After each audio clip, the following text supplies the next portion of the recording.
Hi hello friends, ಇವತ್ತಿನ ವಿಡಿಯೋದಲ್ಲಿ ಮುದ್ದೆ, ಪೂರಿ, ದೋಸೆ, ಚಪಾತಿಗೆ ಬೆಸ್ಟ್ ಕಾಂಬಿನೇಷನ್ ಆಗಿ ಒಂದು ತುಂಬಾ ರುಚಿಯಾಗಿರುವಂತಹ ಹಾಗೂ ತುಂಬ ಈಸಿಯಾಗಿ ಮಾಡ್ಕೋಬಹುದಂತಾದ ಚಿಕನ್ ಸಾಂಬಾರನ್ನ ಯಾವ ರೀತಿ ಮಾಡ್ಕೋಬೋದು ಅಂತ ತಿಳಿಸ್ಕೊಡ್ತಾ ಇದ್ದೀನಿ. ಈ ಸಾಂಬಾರಂತೂ ತುಂಬಾ ರುಚಿಯಾಗಿರುತ್ತೆ. ಮಿಸ್ ಮಾಡದೆ ನೀವು ಕೂಡ ಟ್ರೈ ಮಾಡಿ ನೋಡಿ.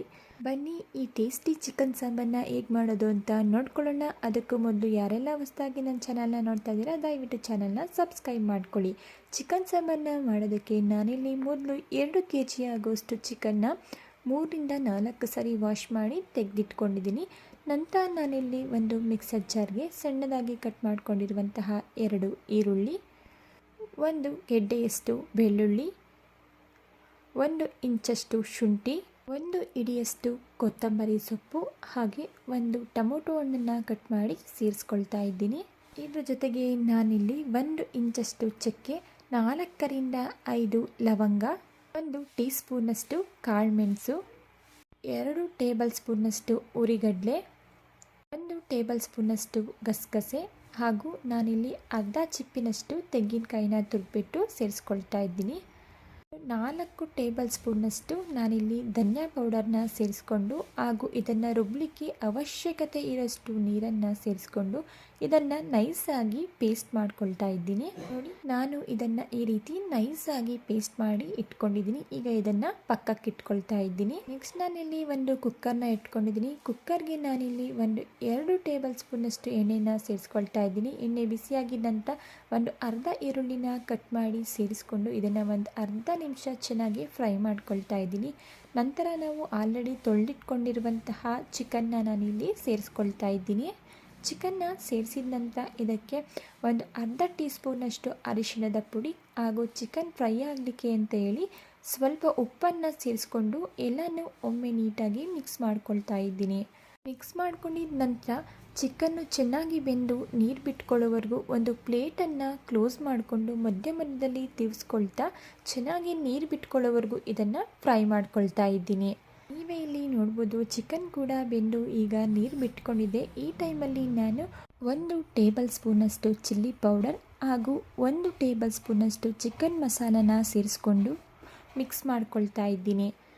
ಚಿಕನ್ ಮಸಾಲ ಜಾಗದಲ್ಲಿ ನೀವು ಗರಂ ಮಸಾಲನೂ ಸಹ ಸೇರಿಸ್ಕೋಬೋದು. ಹಾಗೆ ನಾನಿಲ್ಲಿ ಕಾಶ್ಮೀರಿ ಚಿಲ್ಲಿ ಪೌಡರ್ನ ಯೂಸ್ ಮಾಡ್ಕೊಂಡಿದ್ದೀನಿ. ನೀವು ನಾರ್ಮಲ್ ಚಿಲ್ಲಿ ಪೌಡರ್ನ ಯೂಸ್ ಮಾಡ್ಕೊಳ್ಳೋದಾದರೆ ನಿಮ್ಮ ಖಾರಕ್ಕೆ ತಕ್ಕಂತೆ ನೋಡಿಕೊಂಡು ಸೇರಿಸ್ಕೊಳ್ಳಿ.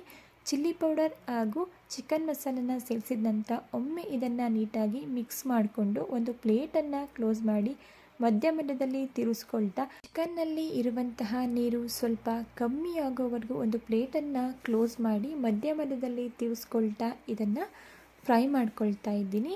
ನೋಡಿ, ಚಿಕನ್ನಲ್ಲಿರುವಂತಹ ನೀರು ಕೂಡ ಈಗ ಕಮ್ಮಿಯಾಗಿದೆ. ಇದಕ್ಕೆ ನಾವು ಗ್ರೈಂಡ್ ಮಾಡಿ ಇಟ್ಕೊಂಡಿರುವಂತಹ ಮಸಾಲ ಪೇಸ್ಟ್ನ ಸೇರಿಸ್ಕೊಂಡು ಮಿಕ್ಸ್ ಮಾಡ್ಕೊಳ್ತಾ ಇದ್ದೀನಿ. ಮಸಾಲ ಪೇಸ್ಟ್ನ ಸೇರಿಸ್ಕೊಂಡಿದ ನಂತರ ಒಮ್ಮೆ ನೀಟಾಗಿ ಮಿಕ್ಸ್ ಮಾಡಿಕೊಂಡು ನಾವು ಮಸಾಲನ ರುಬ್ಕೊಂಡಿರುವಂತಹ ಮಿಕ್ಸರ್ ಜಾರ್ಗೆ ಸ್ವಲ್ಪ ನೀರನ್ನು ಸೇರಿಸ್ಕೊಂಡು ಇದನ್ನು ಸಾಂಬಾರಿಗೆ ಸೇರಿಸ್ಕೊಳ್ತಾ ಇದ್ದೀನಿ. ಹಾಗೆ ರುಚಿಗೆ ತಕ್ಕಷ್ಟು ಉಪ್ಪನ್ನು ಸಹ ಸೇರಿಸ್ಕೊಂಡು ಒಮ್ಮೆ ನೀಟಾಗಿ ಮಿಕ್ಸ್ ಮಾಡ್ಕೊಳ್ತಾ ಇದ್ದೀನಿ. ನಾನಿವತ್ತು ಮುದ್ದೆಗೆ ಸಾಂಬಾರನ್ನ ಮಾಡ್ಕೊಳ್ತಿರೋದ್ರಿಂದ ಸ್ವಲ್ಪ ತೆಳುವಾಗಿ ಸಾಂಬಾರನ್ನ ರೆಡಿ ಮಾಡ್ಕೊಳ್ತಾ ಇದ್ದೀವಿ. ನೀವು ನಿಮ್ಮ ಕನ್ಸಿಸ್ಟೆನ್ಸಿಗೆ ತಕ್ಕಂತೆ ನೀವು ಸಾಂಬಾರನ್ನ ರೆಡಿ ಮಾಡ್ಕೋಬೋದು.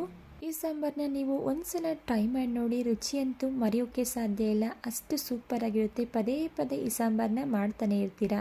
ಉಪ್ಪು ಹಾಗೂ ನೀರನ್ನು ಸೇರಿಸಿದ ನಂತರ ಒಂದು ಪ್ಲೇಟನ್ನು ಕ್ಲೋಸ್ ಮಾಡಿ ಚಿಕನ್ ಕಂಪ್ಲೀಟಾಗಿ ಬೇಯೋವರೆಗೂ ಇದನ್ನು ಬೇಯಿಸ್ಕೊಳ್ತಾ ಇದ್ದೀನಿ.